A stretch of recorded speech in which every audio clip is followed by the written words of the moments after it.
Let's go!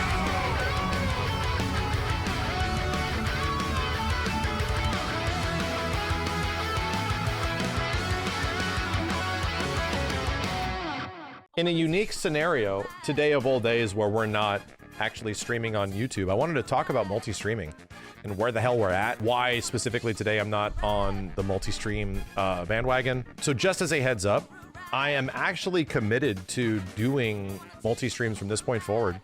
No joke, I am. I will be doing YouTube streams and Twitch streams from this point forward if it is allowed, if I'm able to do so. The quality of the YouTube stream, the availability of it, and what we eventually figured out to make it work. I learned a lot over the past 3 months about multi-streaming, and I don't think it's for everybody, but I seem to have found a space in my content creating sphere where it actually does make sense. Today's obviously a little bit different. When it comes to like special events or sponsors or all that kind of stuff, I will be unable to stream on both platforms. In just some scenarios, I just won't be able to stream on both. There's some issues that also come with YouTube streaming. One of the biggest ones we learned is obviously DMCA, because effectively every single YouTube stream is treated like a video. It's just a big video, and it gets published to YouTube as it is a big video. It's like almost no different. That's how YouTube grabs it algorithmically, and it just shoots out to the algorithm. But the problem with that is because it is just a general video, it is subject to all of the checks and balances that go through a YouTube video's monetization process, where if this is not good, we're gonna demonetize the whole video and put your channel in sign of a bad standing if more things keep happening. So that is a rough thing. Adds a bit more work on top of it all, but it's not that big of an issue. Such as profanity, yes, that is also a thing that completely can screw up videos. But that's one issue that comes up with YouTube streaming that isn't nearly as prevalent on Twitch. The thing that was always the most difficult on YouTube is the fact that the platform, since it's designed for pretty much video, did not have any way to make sense of how your video is distributed to your audience. The multi-streaming answer right here, your live tab is where all your VODs go.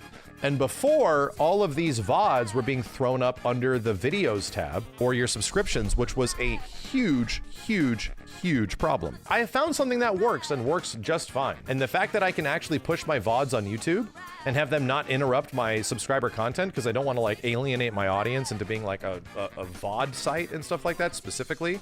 I still want to have edited, curated content. That is the way it is. So the part that you can still jump in and watch this stuff here, much less only get the subscribed experience of the usual edited videos, is great. That is friggin' cool. And that's all I really wanted. I wanted them to not have to interrupt the fact that the usual video cycle we have and the people that we have that are managing and making these videos is not compromised in some way, and it's not. So that is where we figured things out. That's where eventually when you publish a video on YouTube that's an unlisted video, there is an option that says, hey, do you want to shoot this video to your subscribers? Like, should you shoot this video to your subscriber feed?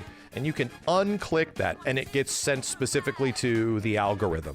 And that's fine with me, dude. That's actually where I want to be in this space. However, yes, there was a period of time where things are absolutely compromised in some way, like viewership was going down, all that kind of shit. But now it seems to have balanced out. And I truly, again, the thing that I love is that truly the YouTube experience, the viewing experience on YouTube is so goddamn good, man. And I really appreciate the overall viewership, even though it has had an impact on Twitch in general. But yeah, dude, like every single time I'm streaming, we're having an average of like 6,000 to 8,000 people on Twitch, and we're having a average of 3,000 to 6,000 people on YouTube, depending on how hard I clickbait you. Because the only way you engage with a stream on YouTube is how hard you get clickbaited, unfortunately, because it's treated just like every other video. So the only video you're gonna click on, you don't care if it's live, most people will click on it because, oh, that's an engaging title and or thumbnail. And yes, when I've legit put in effort into that, it is absolutely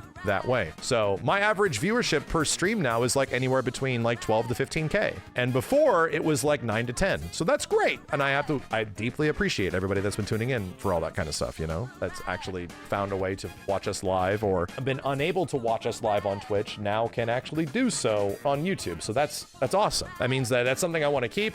I don't want to piss people off, was what I'm trying to say. I'm here to like make people happy. I want to make videos and begin streaming to make myself happy, to in turn make the people around me happy, to raise awareness for things that we can become happy in the future, like all that kind of shit. I don't want to piss people off, and eventually taking away YouTube streaming, I'm like, this is gonna piss a lot of people off, dude. This is gonna be something that actually makes people like unhappy. It'd be better for me monetarily if I only streamed on one platform, but at the same point, it's like, I just wanna make sure that I'm not deeply angering like thousands of people that really enjoy engaging with this stuff live, and that's on YouTube. So again, tonight and some nights will be exceptions, because ultimately speaking, the way YouTube is treated as like a medium is not identical to Twitch in the advertising market, in the sponsorship market, all that kind of stuff. So even though you're like, hey brother, I'm going to be streaming on both these platforms, you know, is that okay? And they're like, no, we just want one. We do not want your stream on YouTube. We don't care about that, because they're treated like just videos. That's kind of the issue, is that eventually is going to change because YouTube is going to grow as a streaming platform.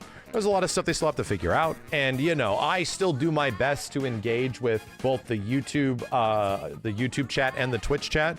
It's so much easier when I just have one, because it's just so much less movement overall. But yes, like that's a big part of me streaming on both platforms, is that I don't want to relegate, or I'm sorry, to deny one entire side. I'm like, hey, no, I want to be able to read the YouTube stream chat and to be able to read the Twitch chat at some point, and I want to make sure they're together and they're given equal space and all that kind of shit. Long story short, that's my update. We made a really big change in October of last year, which was giving this entire multi-streaming thing a shot. I absolutely understand why some people would not want to do this if you're trying it for the first time, because it is effectively segregating your audience into two different places. It is putting them into two different spots and just hoping that things work out. And yes, there is a chance that some video of yours could possibly hit the big one, like it's the lottery, but I am not one to sort of, I would say, rely on the algorithm, because that is the way it is. I'm not one that is going to just hope that YouTube takes my videos and my VODs and puts them in good space. I'm just going to try to engage my audience, which is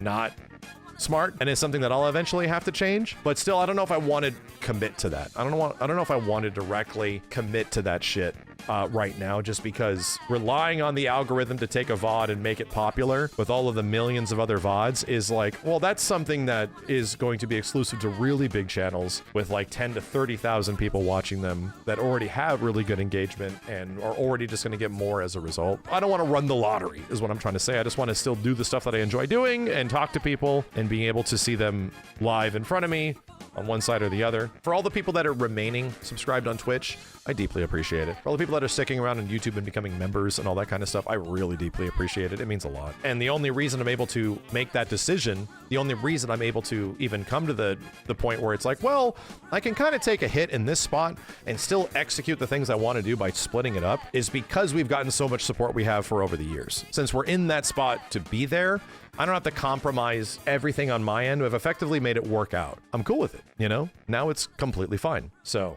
yes, I am deeply appreciative for everybody that's tuning in.